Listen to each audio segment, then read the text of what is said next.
Pozdravljeni, sem Marja Milič in poslušate MoneyHow, prvi podcast o upravljanju denarja pri nas. To je kripto epizoda. Veliko se je letos zgodilo na kripto trgu. Najnovejša novica je seveda to, da je ameriška agencija za trg vrednostnih papirjev vložila tožbo zoper dve največji kriptomenjalnici, Binance in Coinbase. Obtožbe so kar resne. Prvi mož agencije Gary Gensler, upam, da sem prav povedala njegovo ime, je povedal, da želijo narediti konec divjemu zahodu na trgu kriptovalut in zaščititi vlagatelje. Sredi maja pa je EU uvedla regulativni okvir za kriptosredstva, izdajatelje kriptosredstv in ponudnike storitev v zvezi s kriptosredstvi, in sicer s sprejemom uredbe o trgih kriptosredstev MiCA oziroma MiCA, kakor bi rekli v Ameriki, Markets in Crypto Assets, ki prvič določa pravni okvir na ravni EU za to panogo. O nikoli dolgočasnem dogajanju na kriptotrgu se bom danes pogovarjala s povratnikom na MoneyHow, Nejcem Bizjakom iz Bitstampa. Zdravo, Nejc. Živijo, Marja. Živijo. Evo, na dogodku MoneyHow Live smo se zgrešili za mišjo dlako, malce smo se zakalkulirali v času, no, ampak bova danes nadoknadila še za nazaj. Velja. Takrat smo imeli bančno krizo, zdaj imamo eno drugo krizo, tako da vedno se dogajajo neke krize, dogajanje vsekakor ni dolgočasno. Preden greva na vse to razborljivo dogajanje, dajva najprej pogledati na tečajnice. Lansko leto lahko rečemo, da je bilo kar pestro.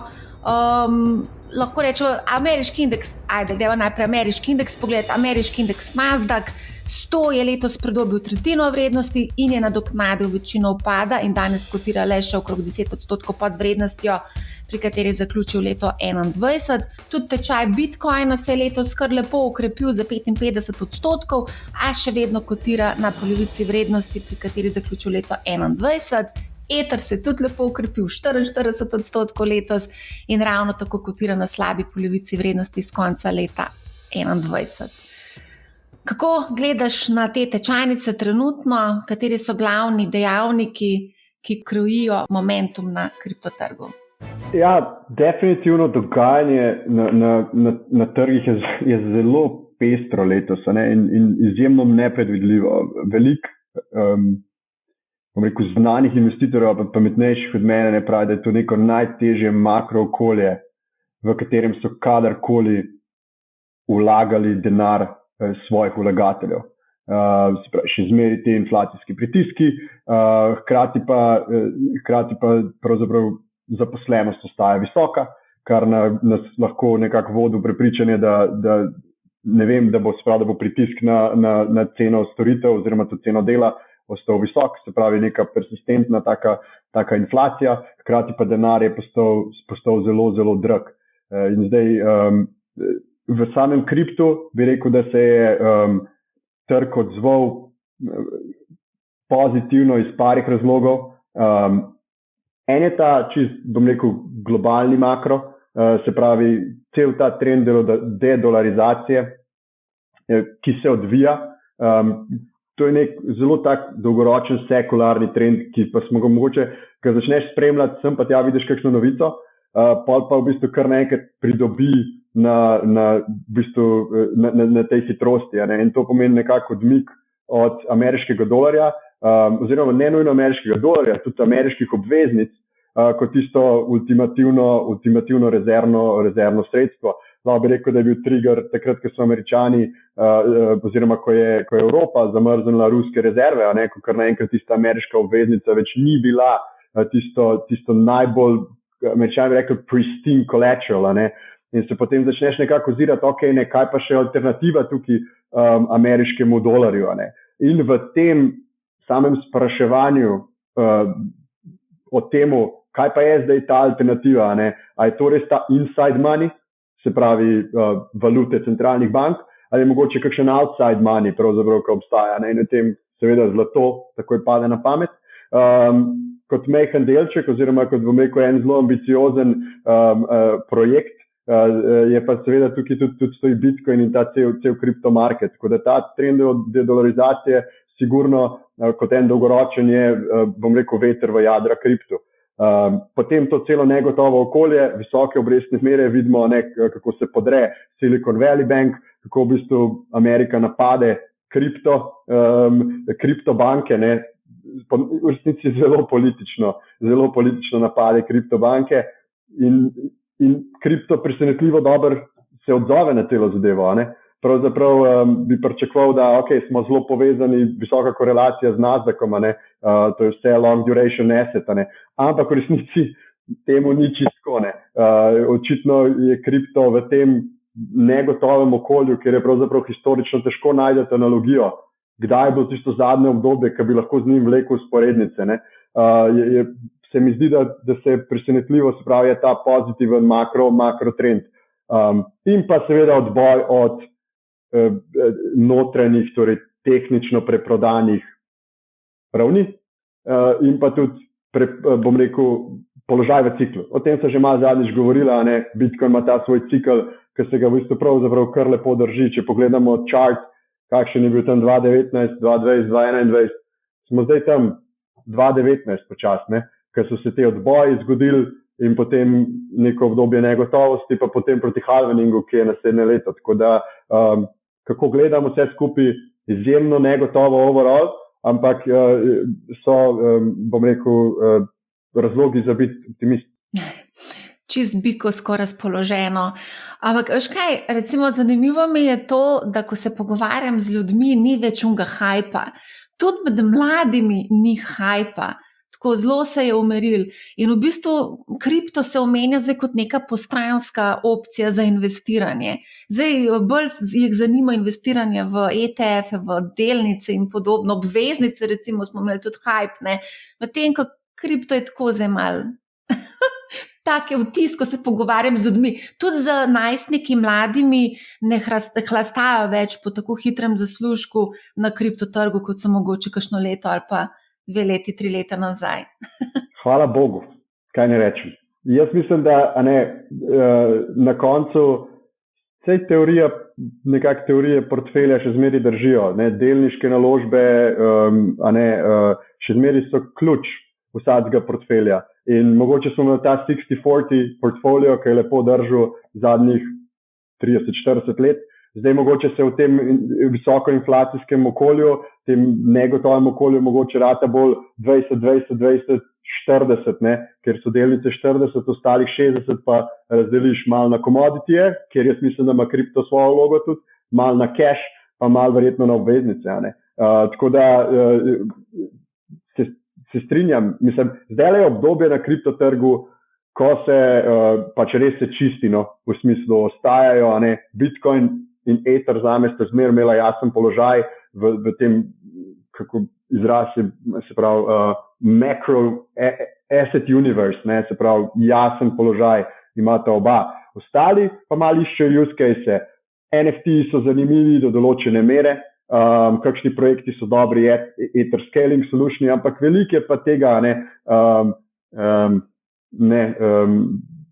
velike zadev, ki bodo odpadle. In ja, zato seveda ni tako atraktivno, ker ni več hitrega zaslužka. Zdaj se gremo AI, pa bo tudi to minil. AI, to je pa tudi zdaj vroča zgodba, zdaj pa vsi na to pa trzajo. Ampak dobro, ko govoriva zdaj o tem univerzu, jaz vsakič, ko pogledam na CoinMarketCap, koliko je teh assetov oziroma teh kriptovalut in sem vsakič znova presenečena, kako to noro raste. Trenutno jih je 25,723. Zdaj pa ti izbiraj naložbe znotraj tega univerza, pa moraš v bistvu, dejansko to je vsak projekt, ki živi za sebe, ti moraš narediti dobesedno due diligence, če hočeš investirati v en tak projekt, Kaj si povedal, ko smo se pogovarjali točno o tem množici teh naložb, si rekel prvih 500 nekako, da se ti splača mogoče vrš po temu market capu. Ja, se pravi, ampak kaj se razume pod vršt? Jaz mislim, da je spet vprašanje, zdaj čist iz vidika portfelja, katere so tiste panoge, ki so potencialno zanimive. Dajmo zdaj recimo gaming. Jaz mislim, da ima blockchain in kripto, ima killer use case za gaming, ampak mora pogruntati, kako ustrezno zadržati to uporabniško izkušnjo. Se pravi, da se ne pojavi zdaj blockchain v neko igro in uporabniško izkušnjo podre, ampak mora to uporabniško izkušnjo pripeljati na nek nov nivo. In če se odločimo za gaming kot segment, lahko potem pogledamo, ok, znotraj top 500, koliko imamo teh projektov, ki so mogoče pure play gaming, se pravi, da res se ukvarjajo z nečim zanimivim. In potem gledamo, ok, ne, in raziskujemo tako naprej, a je to neka infrastruktura, ki je agnostična glede na posamezno igro, se pravi, da ne razvijajo zdaj kar neke igre, ker vemo, kako je v gamingu, ne. Danes nekaj igramo, jutri pa ne, večinoma, redke so tiste, bom rekel, res klasične franšize, ki ostajajo. In pa vprašanje, kje je tukaj kakšna dobra agnostična infrastruktura, ki se razvija, in jaz bi rekel, ta research se verjetno začne znotraj top 500, ker me toliko držite za besedo, mogoče znotraj top 200. Ampak tako nekako se bi začel razmišljati o posamezni panogi v kriptu. No, vidiš, naslednjič, ko se bova pogovarjala, bo ta košarica mogoče se še malo skrčila, glede na vso regulacijo, ki se napoveduje, pa nekatere kriptovalute tudi malo bolj pod drobnogled se bo vzelo. A se lahko dotaknemo na hitrico samo še enkrat tega cikla? 1 leto in pol je nekako od tistega rekorda, pa potem do tega, da se ustali kripto, 1 leto pa pol ne bi ta cikl trajal, če smo prav zračunali. Se pravi, če je Bitcoin dosegel vrh novembra 2021 pri okrogih $67,000, bomo očitno kmalu dosegali oziroma šli proti novemu vrhu, ali se bo ta cikl zdaj malo podaljšal? Ja, preprost odgovor je, da se pravi, zdaj smo nekje 450 dni od vrha. Ne? To je že v bistvu takrat, ko je ponovadi rečemo the bottom is in. In vsi tisti pametni investitorji so pravzaprav videli, se je veliko, se pravi, te res, bom rekel, na blockchainu se vse zadeve vidijo, ne? In te veliki akaunti, ki jim v našem marketu rečemo whale, so zelo aktivni, bili tam okrog 20,000. In pravzaprav to je bilo že nekaj časa nazaj, ne? Se pravi, to je bilo okrog 360 dni oziroma 350 dni z novembra lani, ne? In zdaj pravzaprav, zdaj smo pa nekje 450 dni. In se pravi, jaz mislim, da smo že videli dno, razen, če se nam ne zgodi marec 2020. Se pravi, marec 2020 je bil tisti event, ki je COVID izbruhnil, ker smo imeli v bistvu zlom trgov vse poprek. In zdaj tukaj obstaja možnost, da bomo to leto spet videli, glede na globalno makro sliko. In spet, investitorji, ki so veliko pametnejši od mene, spet pravzaprav velikih je v tem kampu, da bomo videli onek popravek. Ker trenutno trgi so bom rekel, vse šlo malo visok, glede na to, kakšno je globalno makrostanje, in to mislim delniške trge vključno, S&P mislim 400, res lep rebound, in glede na cel makroenvironment, historično bi to mogel biti, bom rekel, sideways. Tako da, se pravi, če se vrnem na kripto, jaz mislim, da smo že videli bottom, možno da dobimo še eno šanso okrog $20,000, je pa pač potem naslednjo leto, mislim, da imamo ta halvening, ker gre reward per mined block, se pravi na en blok, ki ga te minerji proizvedejo, gre iz 6,25 se razpolovi, tako da bo to spet imelo učink na sam supply Bitcoina, in se pravi, zaenkrat je podobno. A ta halvening vpliva tudi potem konec koncev na samo ceno? A se zgodi kakšen premik, gor ali pa dol? Historično ja, ponovadi prej. Se pravi, ponovadi par mesecev pred halveningom se vidi en spike, ker v bistvu se pravi, je ta halvening že v bistvu reflektira se v ceni. Se pravi, ponovadi je to buy the rumor, sell the news, s tem, da v tem smislu ti že tukaj news vidiš, kako pa kraja 4 leta, ampak vseeno se ponovadi dogaja, recimo 2020 smo videli, kako je par mesecev prej se videla taka lepa rast, pa v bistvu pravzaprav malo popade, konsolidira in potem je bil tisti konec 2020 začetek novega, bom rekel, bikovskega trga 2021. Tako da, če nekdo pogleda graf, se da videti te dinamike, ampak kot investitor jaz to priporočam, je treba bolj gledati ravni, bom rekel, bolj te historične ravni, ker je to dobra nakupna priložnost in se ne truditi biti pametnejši od trga, ker redko komu rata. Tudi na delniških trgih je podobno, redko komu rata. V glavnem, daj mi povej, a še vedno, zdaj, ko si omenjal, da odsvetuješ, zdaj na borzi bi pač nekako svetoval dolgoročnost, ko pa na kriptotrgu, kje sva tukaj res rekel, da je trenutno zelo negotovo stanje, če se ponovi nek scenarij iz marca 2020, recimo zdaj trka recesija na vrata, v Evropi imamo v evroobmočju imamo tehnično recesijo, v Ameriki smo danes 13.6. videli kar lep popravek inflacije navzdol, mislim, da je 4% letna inflacija zdaj, tako da kako gledaš na to? Ja, se pravi, spet moram se vrniti nekako na ta prvi odgovor oziroma prvi del diskusije, kjer je bil v bistvu, jaz mislim, da je ta makro, je veter v jadra, predvsem Bitcoin, pa jaz to zelo ločem, Bitcoin in ostale kriptovalute dejansko. Torej, Bitcoin ima, se pravi, so te nakupne vrednosti, ker glede na spet historično in glede na položaj v ciklu je Bitcoin bil dobra naložba. In to ponavadi nekako se upada s tem, ko se zgodi nek rahel popravek na delniških trgih ali pa na globalnih trgih. In se pravi, spet sem omenil, ker ne maram na svetov dajati, ampak okrog 20,000 ameriških dolarjev je tam, kjer je verjetno ta, bom rekel, je priložnost relativno dobra, glede na historični performance tega asseta. In to tudi dolgoročno.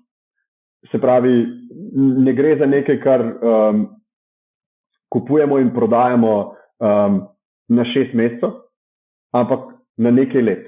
Se pravi, se gleda se tukaj predvsem cikl. In tudi, če gledamo spet, kako se delnice ponavadi obnašajo v nekem okolju povišane inflacije, te strategije ratujejo tudi precej bolj aktivne v takem okolju. Se pravi, če imamo ta 60-40 portfolio v nekem sekularnem trendu padajočih obrestnih mer, je ta pasivna strategija dobra. Je pa vprašljivo, če smo še v takem okolju. Jaz mislim, da nismo. In tukaj bo tudi verjetno neke te aktivne strategije je razumno pričakovati, da bodo imele boljši performance recimo naslednjih 10 let, kakor neke popolnoma pasivne strategije. Aktivna strategija seveda tudi zelo ustreza kriptomenjalnicam, ne?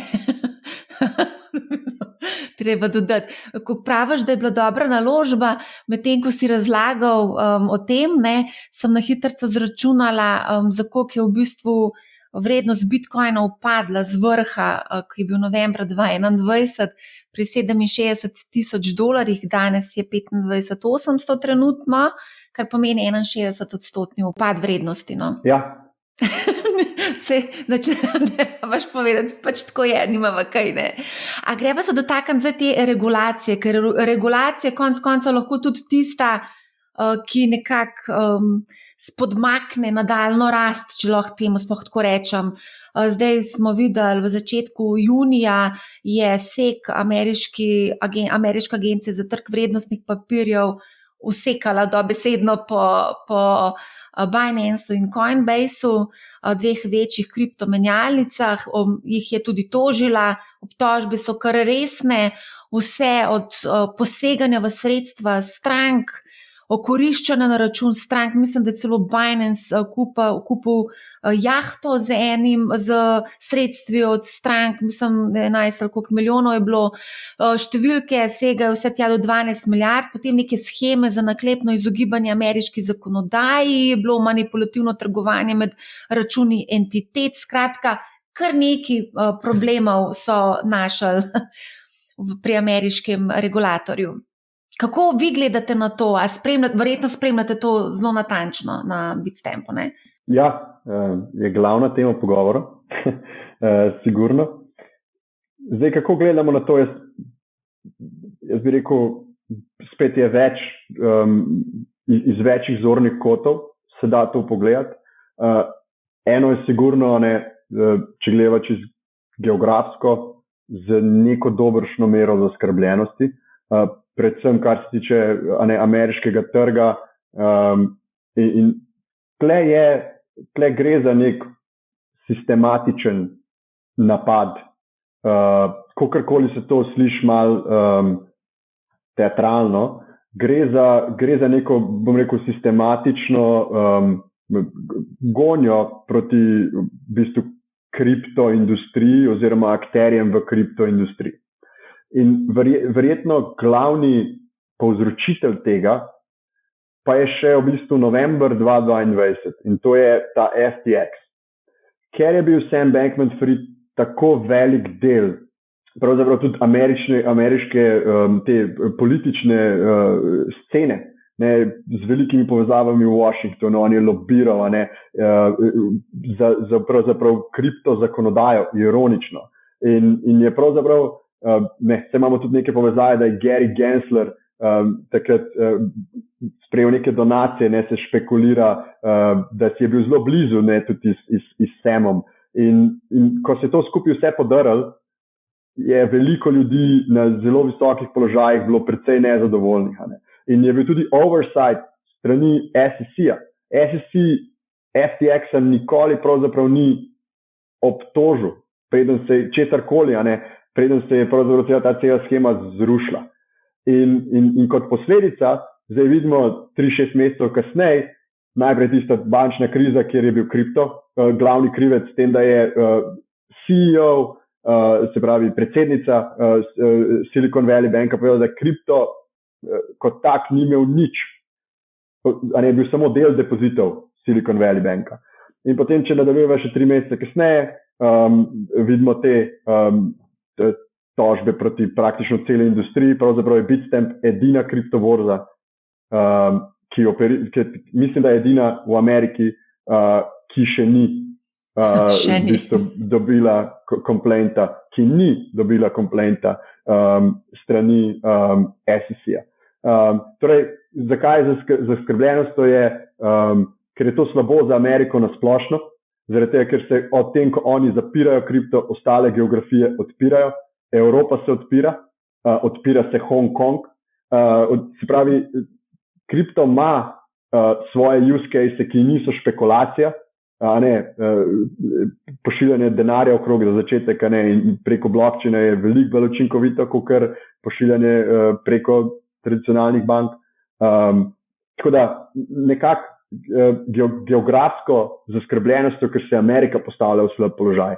Drugi zaskrbljenostjo zaradi tega, ker je toliko ene negotovosti, glede tega, kako pa sploh lahko mi se držimo pravil.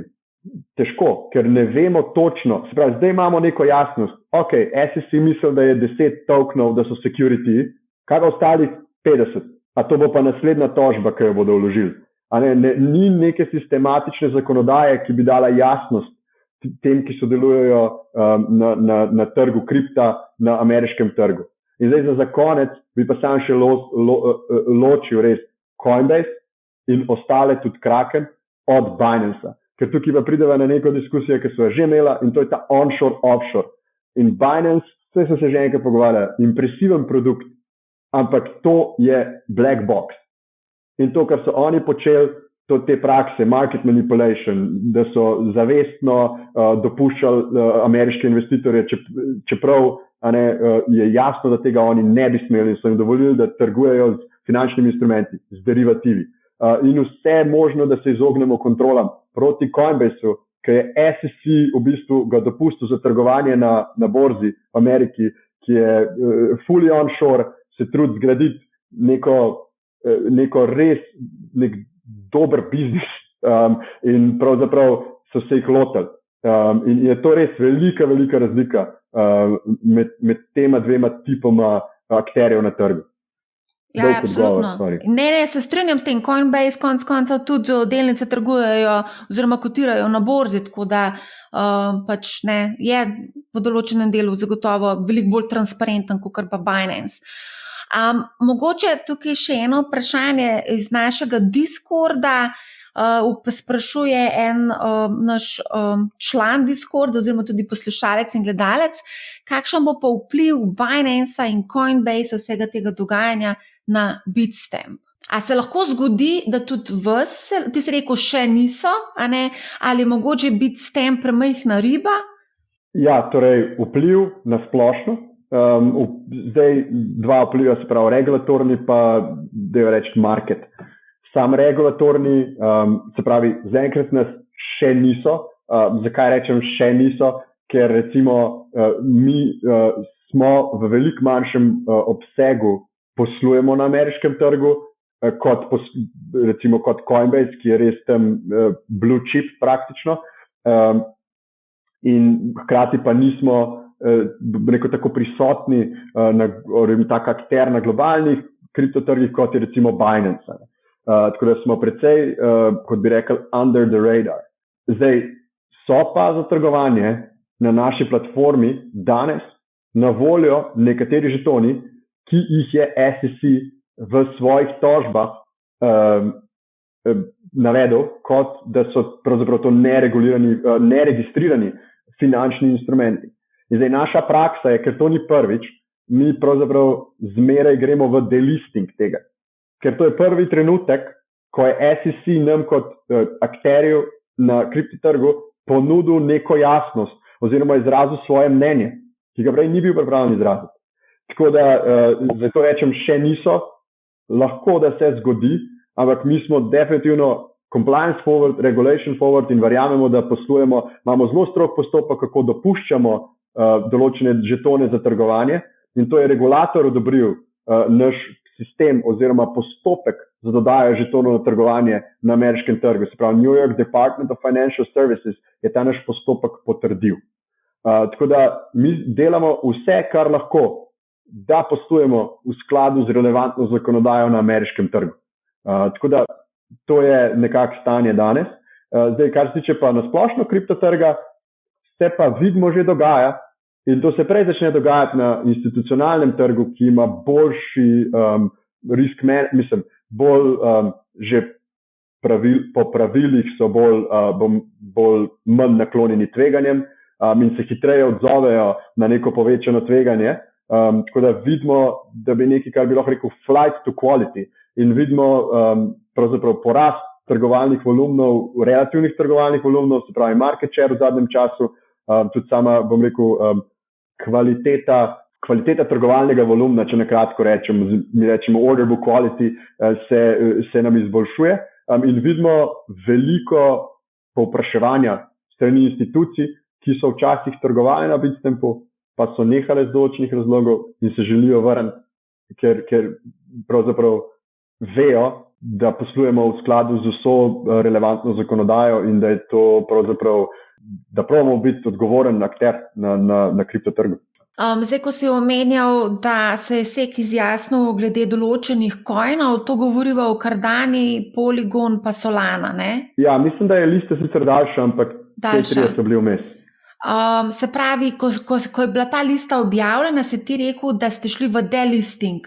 Torej, kako postopek ponovadi poteka, je naša pravna ekipa v Ameriki, seveda prebere relevantno zakonodajo in potem da priporočilo managementu, da se načeloma zgodovinsko, ko je SEC nekaj izpostavil, je bilo priporočilo zmeri delisting in potem mi ustrezno ukrepamo in verjamem, da obstaja verjetnost, da se bo to zgodilo tudi v tem primeru. Enostavno tveganje, težko upravičiš tveganje, da bi še nadaljeval s trgovanjem v tem trenutku. Ni pa to nujno.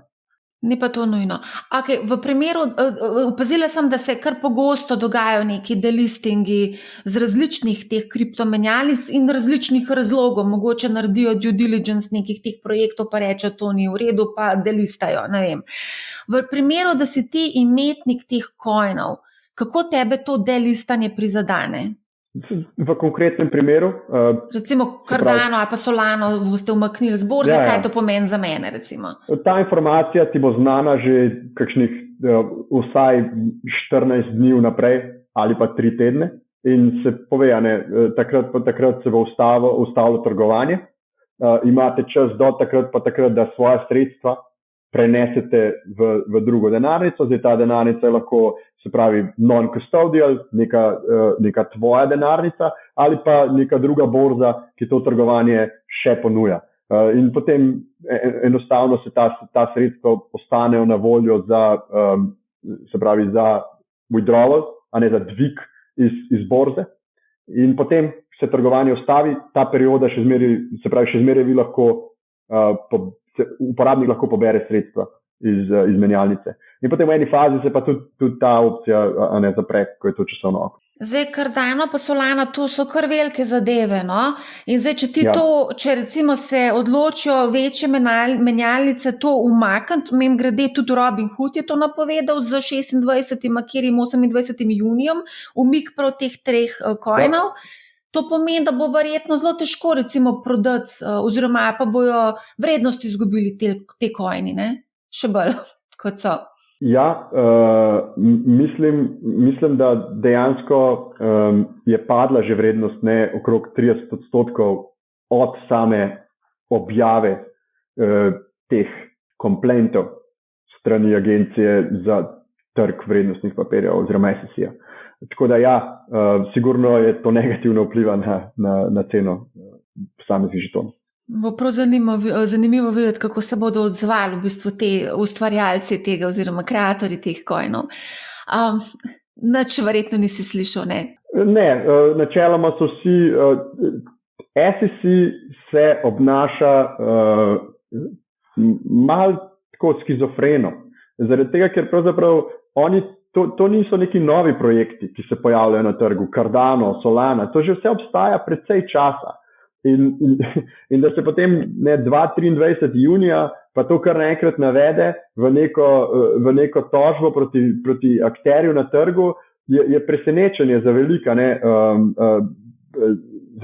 prvič presenečenje za velik teh projektov, hkrati pa so že tudi oni imeli izkušnje s kakšnimi pravnimi procesi, ki so jih že kdaj imela. In regulator ima dolžnost, da če misli, da je nekaj, in to je tudi glavna obtožba oziroma očitek SEC-u v tej Ripple tožbi, je pravzaprav, da SEC je vedel oziroma je imel to mnenje že odoblikovano, da je nekaj pa je vrednostni papir in ni ukrepal. In je pustil potek časa, da se zgodijo stvari in potem ob nekem trenutku, ki pa je njim ustrezal, pa se ta tožba vlaga. In ta tožba, oziroma to je pritožba, pravzaprav ni direktno proti samemu projektu, ampak je proti menjalnici in potem znotraj te tožbe proti menjalnici navedejo te projekte. Kar pomeni, da bodo te projekti tudi imeli vlogo v teh postopkih. Te postopki bodo dolgi, če ne bo prišlo do settlementa, bo to se bo razvleklo. Ja. Okay, a se lahko dotakneva še teh stakinga, te earn produkti, tudi konec koncev Bitstamp to ponuja, ne? A obstaja tveganje, da se SEC loti tudi Bitstampa prav zaradi teh produktov?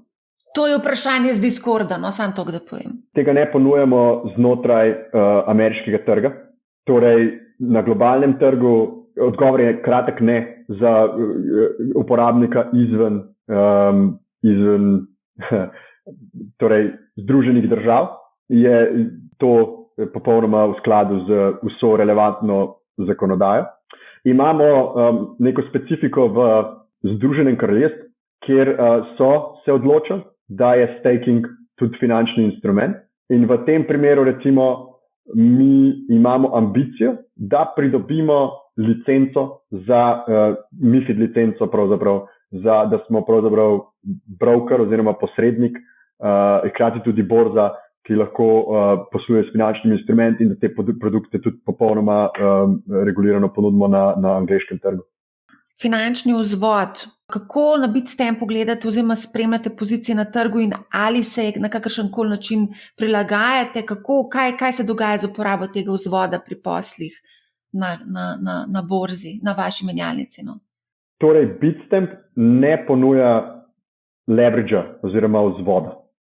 Torej, tega produkta na naši borzi ni. V prihodnosti je ambicija, da bi spet v popolnoma reguliranem okolju potencialno ponudili trgovanje z finančnimi instrumenti, s kriptoderivativi, spet v popolnoma reguliranem okolju. In tam bi tudi ponudili finančni vzvod skladno z relevantno zakonodajo, se pravi MiFID, se pravi Markets in Financial Instruments, torej kot res regulirana onshore borza s finančnimi instrumenti. Ne ponujamo pa tega na spotu danes, tako da. Ne vem, če si kaj opazil, v Turčiji so se precej ukvarjali z divjo inflacijo pa nestabilno turško liro in zanimivo, spet so se tam Turki zatekli k stabilnemu kovancu Tetru, ki pa tudi konec koncev ni čisto povsem brez grehov, ne? Kako gledaš recimo na te, to smo se tudi že večkrat pogovarjala, v teh mal nestabilnih okoljih, družbah, državah se v bistvu uporablja kripto veliko bolj intenzivno kot kjerkoli druge, ker centralne banke recimo delujejo.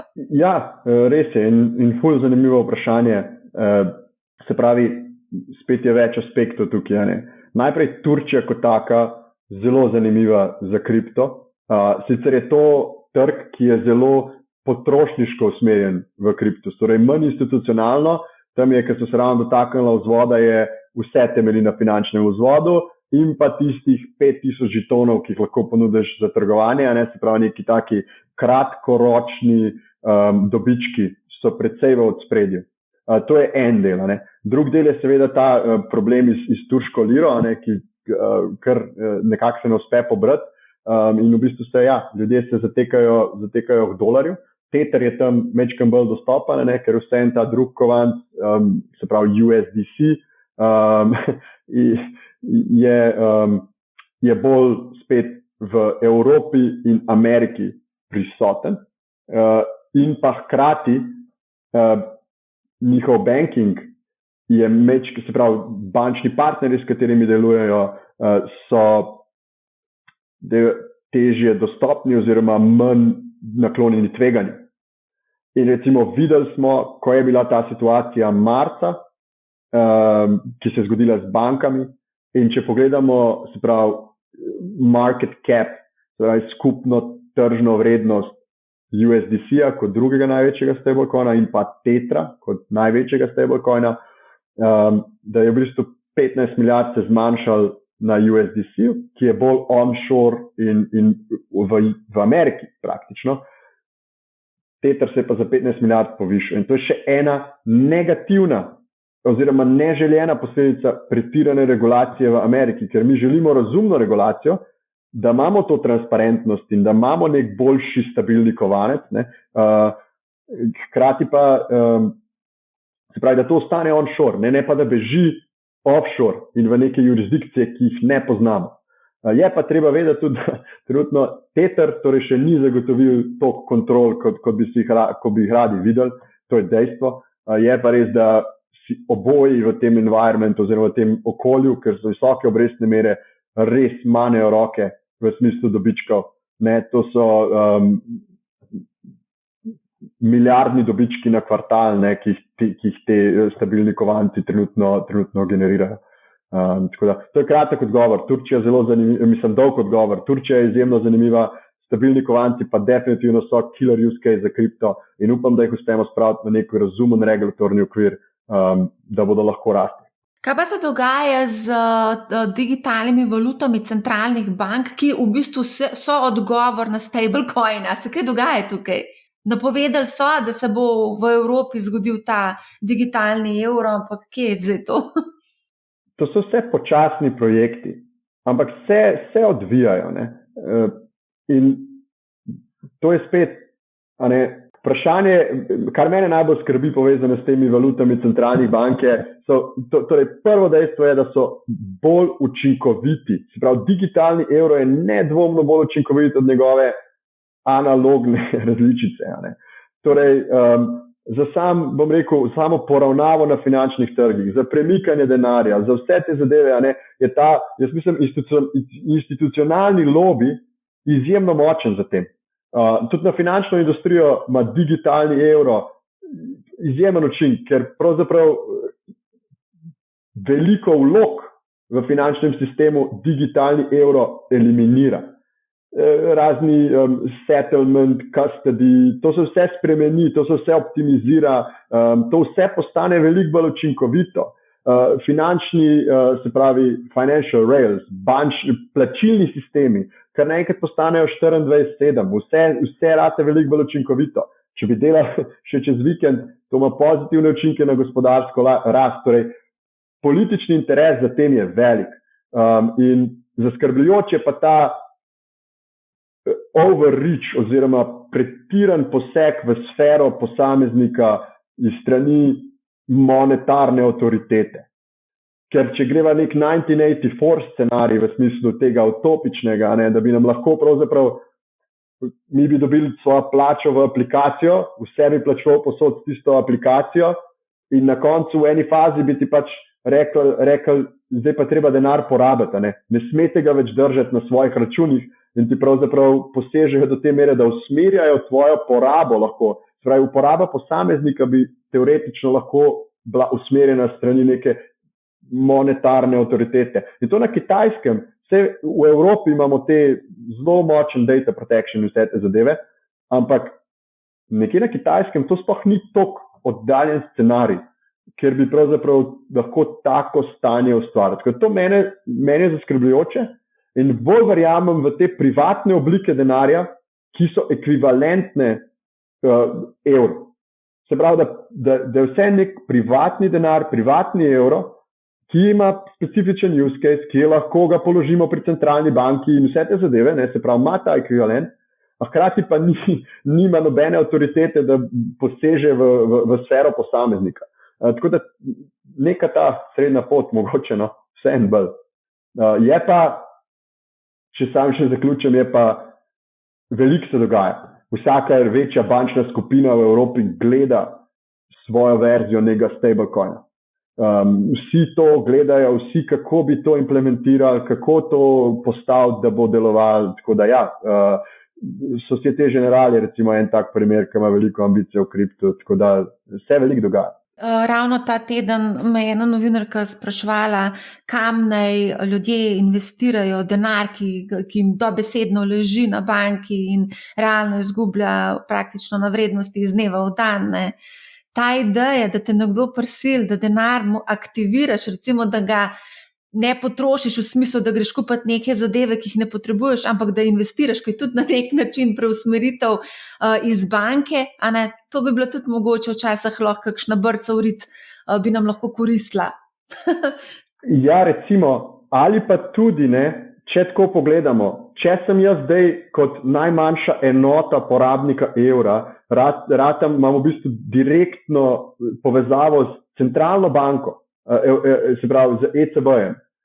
A bi lahko potem tudi ECB, ker ECB bankam plačuje obresti danes, banke pa ne plačujejo prebivalstvu. A lahko potem tudi obrestujemo na moji aplikaciji, ne vem, 3% na evro, ker trenutno banke služijo obresti, ampak jih ne plačujejo potrošnikom. Zdaj le se mislim, da Unicredit malo zganil, pa je dal 3% na depozite, ampak v Ameriki trenutno money market fundi, to je 4%, 4-5% trenutno samo cash obrestuje. Ne? Ja. Mogoče ideja za Bitstamp, tudi brokerji ponujajo na neinvestiran denar obresti, recimo Trade Republic 2%, Interactive Brokers tudi mislim, da nekaj procentov ponuja, 1 ali 2, ne vem. Tako da mogoče tudi Bitstamp lahko ponudi kakšen procent ali 2 ali 5.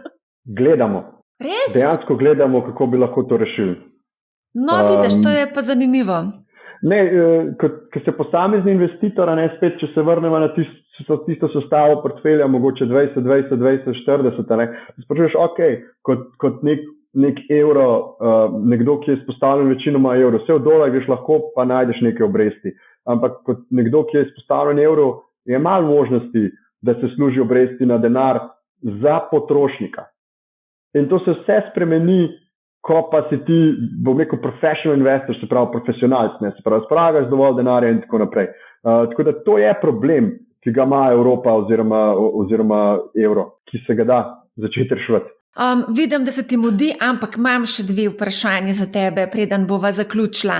In sicer moramo tudi to omeniti. Opazili smo, da je Bitstamp vstopil v partnerstvo s startupom Fiat Republic, ki ponuja platformo, ki zmanjšuje trenja pri poslovanju med kripto in fiat svetom, predvsem plačilih in dvigih v različnih fiat valutah.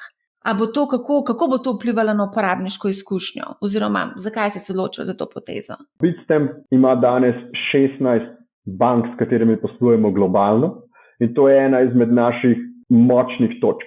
Se pravi, da imamo čim več in čim bolj razvejeno bančno omrežje, da lahko v vsakem trenutku zagotovimo, da uporabniki lahko položijo fiat in ga tudi potem nakažejo nazaj na račun. In Fiat Republic pravzaprav spada v ta koš. Torej gre še za enega ponudnika plačilnih storitev, prek katerega se bomo integrirali in bo to dodatna možnost za uporabnike, da položijo sredstva in jih pravzaprav umaknejo iz Bitstampa. In videli smo, ameriška kriza, so se 3 kriptobanke zaprle v enem tednu, kriptobanke, se pravi banke, ki so v veliki meri servisirale kriptopodjetja. Torej, kot neka taka, moramo se odzvati na to in to je pravzaprav del diverzifikacije naših bančnih razmerij. Kako pa gledaš ti na umetno inteligenco? To je zelo vroča zadeva, tudi delnice so zelo vroče in tudi mogoče precenjene zdaj v tem trenutku, ampak ljudje kar rinejo. Ja, torej na temo umetne inteligence, jaz umetno inteligenco pravzaprav gledam kot na neko sredstvo za dosego ciljev. Spet mogoče se malo tako sliši, ampak to je v bistvu, kako lahko operativno optimiziraš neko podjetje. Se pravi, tako mi gledamo na to, kot Bitstamp. Se pravi, kako lahko v svoj vsakdanji delovnik in v katere dele podjetja znotraj tega vsakdanjega delovnika lahko ti vpelješ umetno inteligenco, da optimizira tvoj delovni proces. Tako da to je nekako, mogoče poenostavljen pogled. Se zavedamo, da ima ogromen potencial, neverjeten potencial za optimizacijo zdravstva, znanosti in tako naprej. Ampak iz vidika recimo neke kriptoborze je predvsem optimizacija operacij, potencialno procesa razvoja, procesa plasiranja produkta na trg, recimo tudi procesa prodaje in pravzaprav tega customer facing dela, kjer je treba biti zelo previden, da je to pod neko kontrolo, ker smo že videli, ker so uporabljali umetno inteligenco za komunikacijo s strankami, pa ni pravzaprav se obnašala tako, kot bi se morala. Ampak skratka, ja, mi smo interno pogledali cel Bitstamp in smo identificirali področje, kjer lahko optimiziramo svoje poslovanje in smo hitrejši, bolj učinkoviti, bolj natančni, ob zavedanju teh tveganj, ki so predvsem povezane z nekimi kritičnimi deli infrastrukture in dostopa umetne inteligence do te kritične infrastrukture in pa potem v samem poslovanju s strankami, se pravi, da se ne zgodijo kakšne napake. Ni bil tak vizionarski odgovor. Mogoče samo še za zaključek eno vprašanje od našega poslušalca, gledalca, člana na Discord kanalu. Kaj naj ti rečem, tlele pravi, da je Slovenija majhna dežela in temu primerno potujejo tudi govorice. In sicer, da Bitstampovi poslovni rezultati precej škripljajo. A to drži? Torej, mi trenutno poslujemo tako kot ostala industrija. Se pravi, velik del industrije trenutno ne realizira dobičkov in to ni nobena skrivnost, če pogledate Coinbase, če pogledate Kraken, če pogledate ostale menjalnice.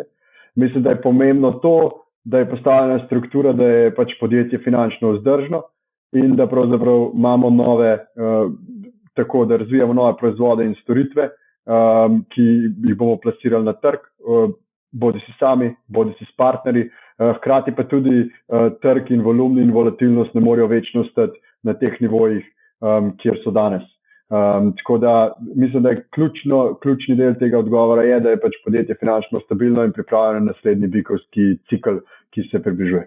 Je pa Coinbase kar precej odpuščal, pa tudi nekateri drugi iz IT panoge, tudi pri vas pripravljate kakšne take zadeve, odpuščanje in podobno? Trenutno ni v načrtu, je pa res, da smo v zadnjih 12 mesecih večinoma organsko naredili strukturo podjetja, se pravi celo bazo stroškov, veliko bolj vzdržno, podjetje je veliko bolj vitko in tudi veliko bolj učinkovito v povezavi s tem, kako razvijamo proizvode, storitve, kako sprejemamo poslovne odločitve, kaj so prioritete, kaj so tiste poslovne linije oziroma produkti, ki jih želimo ponuditi svojim uporabnikom.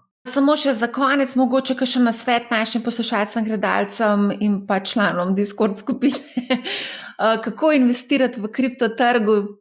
Kam naj plasiramo denar? Ali so samo tiste tri coin oziroma en coin, ki je nekako zaupanja vreden in bo nekako se obdržal tudi v primeru, da pride do nekih resnejših korekcij na borzi ali pa do nove finančno-gospodarske krize? Ja, torej vsak mora pri sebi razmisliti, kakšen profil investitorja oziroma trgovalca je.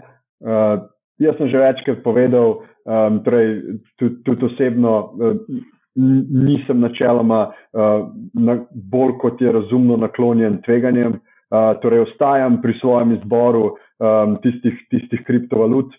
Seveda, če imate čas trg bolj raziskati, so priložnosti se zmeri ponujajo, še zlasti v obdobju, tako kot rečejo, when blood is on the streets.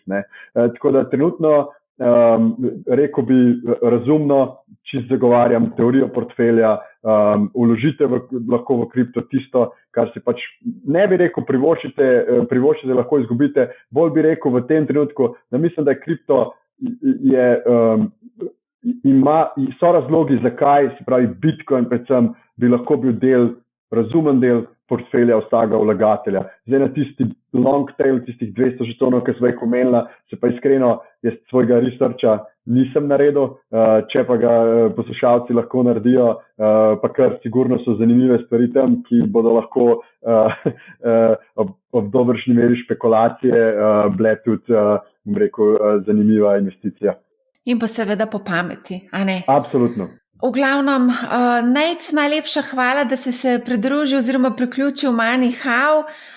Vesela sem, da si vzel čas in delil z nami vse te informacije, tudi te pikantne podrobnosti iz vašega sveta, kriptosveta, kako poslujete, recimo pa tudi to, da se poigravate z idejo, da bi tudi upeljali obresti na depozite oziroma na neinvestirana sredstva na menjalnici. Hvala, Nejc. Hvala tebi, Marja. Malo ironično mogoče v povezavi z eurodepoziti, ampak ja, upam, da čim prej. Hudo. Ajde, hvala. Lepo se maj. Adijo. Hvala, čau.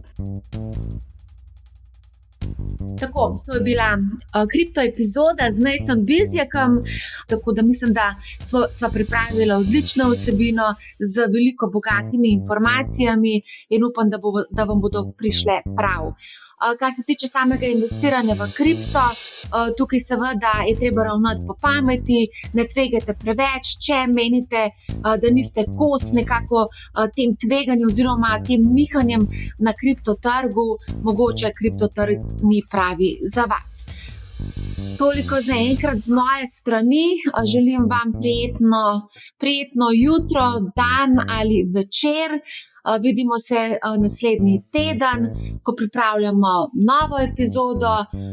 Poslušajte MoneyHow, ne bo vam žal in lep pozdrav.